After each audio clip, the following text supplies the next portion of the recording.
Halo rekan Tax Academyan, kembali lagi bersama saya Icat dalam Ada Apa Dengan Pajak.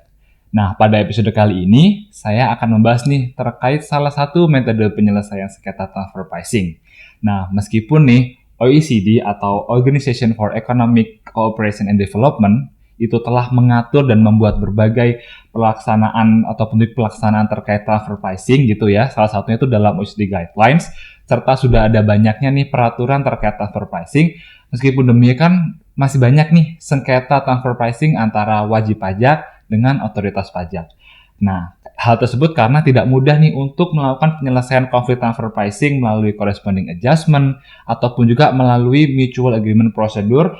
Nah, maka dari itu dikembangkanlah nih suatu skema penyelesaian lainnya yang disebut dengan Advanced Pricing Agreement atau APA. Nah, apa itu APA dan bagaimana implementasinya di Indonesia? Saksikan terus hingga akhir video ya.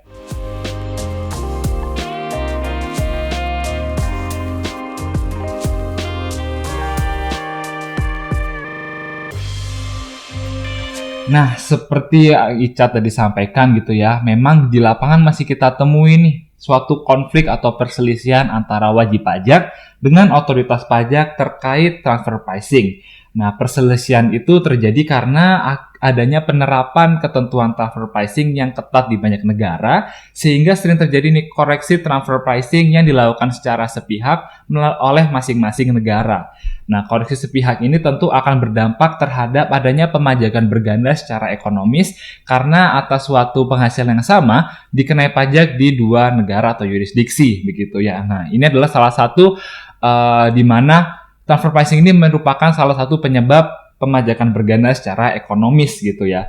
Nah, masalah ini tuh tidak mudah gitu karena hal ini membutuhkan suatu pemahaman yang kompleks terkait transaksi itu sendiri atau juga terkait peraturan yang berlaku. Nah, makanya nih biasanya itu terjadi suatu corresponding adjustment atas koreksi tersebut yang mana diatur dalam pasal 9 ayat 2 di P3B maupun melalui Mutual Agreement Procedure atau MAP yang diatur dalam pasal 25 dari OECD Model Convention, OECD Model. Dua hal tersebut yaitu corresponding adjustment dan Mutual Agreement Procedure ini merupakan mekanisme penyelesaian pemajakan berganda gitu ya. Nah, meskipun demikian nih, dua hal tersebut kadang acap kali itu belum selesai atau sepenuhnya menyelesaikan sengketa transfer pricing, maka dibentuklah suatu mekanisme penyelesaian lainnya yaitu Advanced Pricing Agreement atau APA.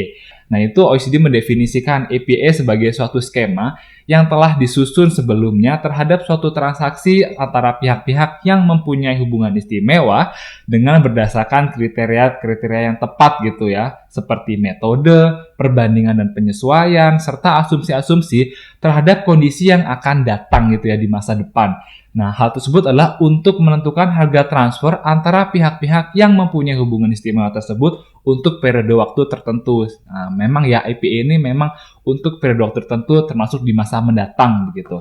Nah, dengan kata lain, APA ini merupakan suatu kesepakatan yang dibuat di muka untuk perusahaan multinasional dengan satu atau lebih otoritas pajak suatu negara sehubungan dengan penerapan metode harga transfer. Nah, tujuannya apa sih? APA ini tuh ditujukan untuk bagaimana memajaki transaksi antar grup perusahaan multinasional di suatu negara itu lebih adil begitu ya.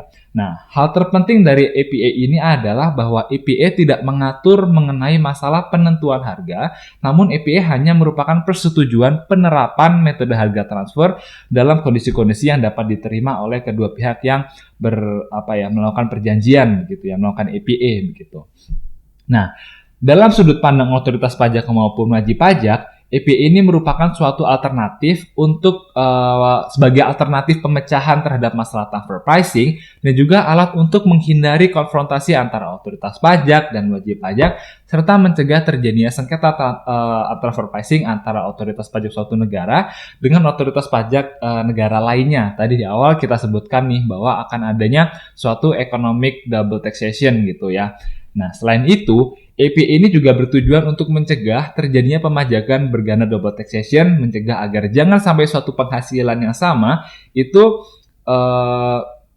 dikenakan di dua negara begitu ya. Termasuk juga itu agar jangan sampai suatu penghasilan itu tidak dikenakan pajak dimanapun atau double non taxation. Jadi tadi ya pertama double taxation dan juga double non taxation. Serta juga APA ini tujuan utama adalah untuk mengurangi beban administrasi baik dari wajib pajak maupun otoritas pajak begitu ya. Karena tadi harga transfer itu disepakatin di muka begitu ya. Nah, dengan kata lain nih, APA ini membantu dalam menyelesaikan masalah transfer pricing dengan tepat serta memberikan suatu proses penyelesaian sengketa transfer pricing yang dapat diprediksi oleh wajib pajak. Nah, ini memang memberikan suatu kepastian begitu. Nah, berdasarkan pihak-pihak yang terlibat, APA ini terdapat menjadi 3 tipe gitu ya. Yang pertama APA unilateral, yang kedua APA bilateral, yang ketiga adalah multilateral APA. Nah, ini itu dibedakan berdasarkan siapa saja yang melakukan kesepakatan. Yang pertama yaitu unilateral APA. Unilateral APA adalah persetujuan yang mengikat antara wajib pajak dengan satu otoritas pajak saja. Nah, tipe ini biasanya itu disukai oleh otoritas pajak karena tidak memberikan jaminan nih kepada wajib pajak untuk terhindar dari pemajakan berganda karena tadi hanya kesepakatannya dengan satu otoritas pajak saja. Nah, yang kedua adalah bilateral APA. Bilateral APA ini merupakan persetujuan antara wajib pajak dengan dua otoritas pajak. Nah, tipe ini nih lebih disukai oleh otoritas pajak karena lebih memberikan suatu kepastian karena pihak-pihak otoritas pajak yang terlibat dalam APA ini dan juga wajib pajak ini dapat dipersamakan statusnya sebagai suatu tax treaty begitu ya. Dan juga nih bilateral APA ini juga memberikan perlindungan maksimal bagi wajib pajak terhadap pemajakan berganda. Jadi dampaknya itu bisa terlindungi dari dampak pemajakan berganda. Nah, tipe yang ketiga adalah multilateral APA, di mana ini adalah persetujuan wajib pajak dengan dua atau lebih otoritas pajak, karena multilateral jadi dua atau lebih begitu. Nah, tipe inilah yang saat ini banyak digunakan, karena yang mana hal ini tuh lebih banyak gitu otoritas pajak yang terlibat dalam kesepakatan tersebut.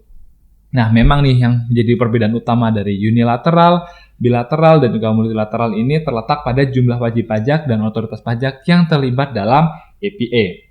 Nah, pada dasarnya, bilateral APA dan multilateral APA ini tuh sudah dikembangkan nih dari pasal 25 OECD model gitu ya. Hal ini didasarkan atas bunyi pasal 25 ayat 3 dari OECD model yang menyatakan bahwa otoritas pajak dapat menyelesaikan sengketa akibat penafsiran atau penerapan dari OECD melalui MAP. Serta otoritas pajak suatu negara dapat berdiskusi dengan otoritas pajak negara lainnya mengenai upaya penghindaran pemajakan berganda atas kasus-kasus yang tidak diatur secara spesifik dalam OECD model. Gitu ya. Nah, dengan demikian nih, dalam konteks hukum perpajakan internasional, bilateral dan multilateral APA ini termasuk dalam bagian dari pasal 25 OECD model.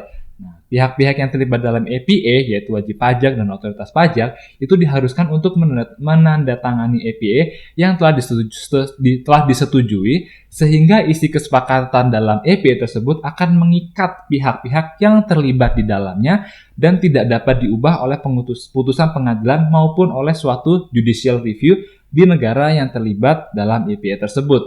Nah, akan tetapi nih, putusan otoritas pajak untuk melakukan APA itu dapat diuji melalui judicial review. Nah, bagaimana dengan penerapan APA atau implementasi APA di Indonesia? Nah, di Indonesia sudah ada nih peraturan turunan terkait pelaksanaan APA yang diatur dalam BELAID Peraturan Menteri Keuangan Nomor 22 Tahun 2020. Nah, BELAID ini tuh udah diundangkan sejak 18 Maret tahun 2020 yang mana ini mencabut aturan APA sebelumnya yaitu Peraturan Menteri Keuangan Nomor 7 Tahun 2015. Nah, Otoritas Pajak Indonesia ini mengatakan bahwa tata cara pelaksanaan APA dalam BELAID terdahulu yaitu PMK 7 tahun 2015 ini tuh belum sepenuhnya sesuai dengan standar minimum dalam rencana aksi nomor 14 atau BEPS Action 14 dalam proyek OECD dan G20 yaitu Base Erosion and Profit Shifting atau BEPS Action Plan. Nah, hal ini tuh untuk menyempurnakan ketentuan yang dimaksud agar lebih efektif dan memberikan kepastian hukum terutama terkait penentuan harga transfer, prosedur, jangka waktu, dan tindak lanjut permohonan pelaksanaan kesepakatan harga transfer. Itulah bunyi penggalan dalam pertimbangan pada BELAID PMK 22 tahun 2020. Nah, wajib pajak dalam negeri Indonesia ini dapat mengajukan permohonan APA kepada Dirjen Pajak, yaitu Direktur Jenderal Pajak, atas transaksi afiliasi berdasarkan dua hal. Pertama, inisiatif wajib pajak, yaitu berupa permohonan APA unilateral atau APA bilateral. Jadi hanya dua nih kalau berdasarkan PMK tersebut, yaitu APA unilateral dan juga APA bilateral. Kedua, atau berdasarkan pemberitahuan tertulis dari Direktorat Jenderal Pajak sehubungan dengan permohonan APA bilateral yang diajukan wajib pajak luar negeri kepada pejabat berwenang mitra P3B. Jadi ketika wajib pajak luar negeri ini melakukan permohonan APA terhadap otoritas pajak di luar negeri sana, nah dan DJP ini mendapatkan notifikasi akan adanya APA, nah maka wajib pajak Indonesia ini dapat mendapatkan pemberitahuan tertulis bahwa akan dilakukan suatu APA bilateral begitu ya. Nah, APA ini tuh dapat mencakup seluruh atau sebagian transaksi afiliasi selama periode APA dan juga rollback ke belakang gitu ya, jika wajib pajak meminta rollback dalam permohonan APA. Nah, rollback ini adalah pemberlakuan hasil kesepakatan dalam APA untuk tahun-tahun pajak sebelum periode APA. Nah, yang terbaru nih, melalui peraturan pemerintah nomor 55 tahun 2022, ini tuh merupakan aturan turunan dari perubahan Undang-Undang PPH dalam Undang-Undang HPP. Nah, dalam PP 55 tahun 2022 tersebut turut mengakomodasi aturan terkait kesepakatan harga transfer atau Advance Pricing Agreement APA gitu ya.